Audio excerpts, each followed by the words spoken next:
непосредственно нашу семью затронуло, и эти годы, которые были черными для Абхазии, были для нашей и семьи такими же черными и самыми, наверное, тяжелыми, вообще даже тяжелее, наверное, чем война, потому что в Великую Отечественную войну врага знали в лицо и знали, с кем воевать и какой будет результат. Здесь безвинные, пострадавшие, у дедушки, у Баграта всегда был собран чемодан. Он ожидал, что в любое время его могут забрать. И на самом деле это затем подтвердилось, когда он смог уже, будучи председателем Президиума Верховного Совета Абхазии, у него появилась возможность увидеть свое дело, которое несколько томов вели в КГБ.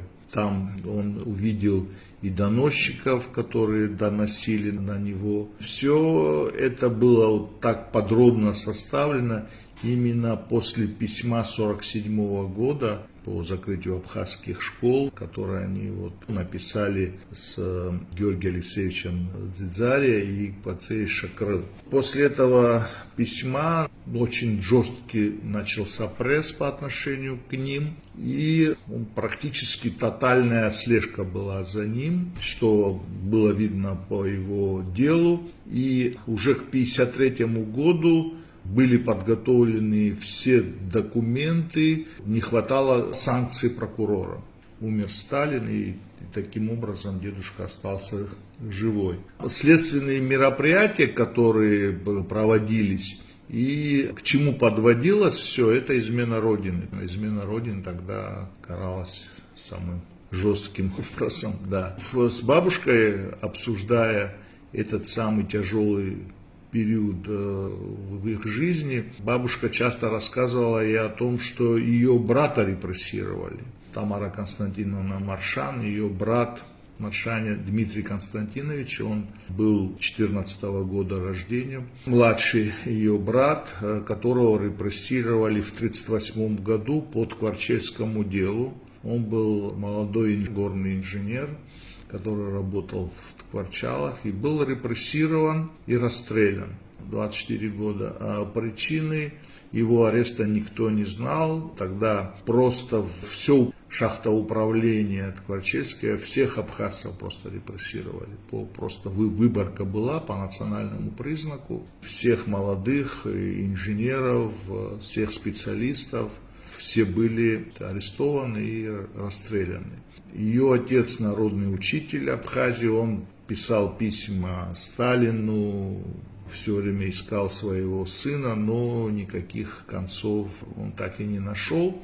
Потом погибли его два остальных сына, один в Отечественную войну, третий умер от тифа, и фактически он троих сыновей потеряв, и отец бабушкин, и мать, они скончались вслед за такой трагичной ситуацией. Но я бы еще хотел бы рассказать о своем втором дедушке, Платон Николаевич Мика. Он был председателем колхоза село Ктол, и уважение всех сельчан он завоевал тем, что в 30-е годы он сумел так сплотить село, что репрессий в селе не было. И это всегда отмечалось сельчанами, и все говорили о том, что именно благодаря такой его мудрой политике, которая заключалась в том, что в селе пресекались доносы, выявлялись доносчики, и это было пресечено, и был такой в селе создан климат, где фактически все единогласно,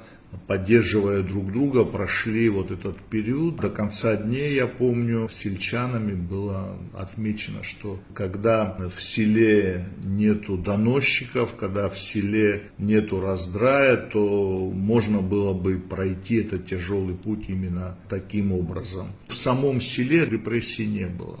И это была большая заслуга, потому что в основном в больших селах очень большие были репрессии. Леван, брат родной вашей бабушки, был ли он реабилитирован? Да, конечно, он был реабилитирован. И так получилось, что мой дедушка Баграт именно в тот период был председателем Президиума Верховного Совета Абхазии, так назывался в советское время парламент. Именно через Президиум Верховного Совета шли бумаги в Верховный суд СССР по реабилитации. Огромное количество документов, огромное количество материалов. Тогда дедушка ознакомился, и он очень был информирован по поводу тех репрессий, которые коснулись абхазского народа, страшными репрессиями. И вот через президиум шло обращение по реабилитации. В подавляющем большинстве он говорил, что ни на кого не были собраны документы и доказательства. Это были просто репрессии по доносам, по каким-то голословным утверждениям и так далее. То есть фактически был беспредел.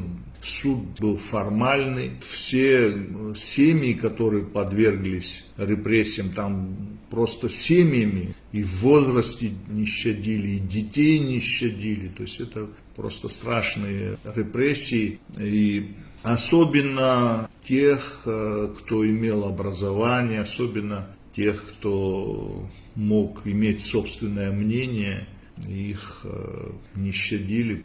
Практически всю абхазскую интеллигенцию тогда уничтожили. Все мы должны сделать выводы, получив большой урок. Из моего рассказа видно, что там, где были сплоченные, там, где не было предательства, где не было стукачества, доносов, там можно было сохраниться. А где были доносы, где были стукачества, там практически очень сильно пострадали население. И это, я думаю, большой урок исторический. Желательно, чтобы мы на эти же грабли не наступали, и у нас не было таких же фактов, когда мы предаем друг друга, подставляем друг друга. В этом, я думаю, самый главный урок.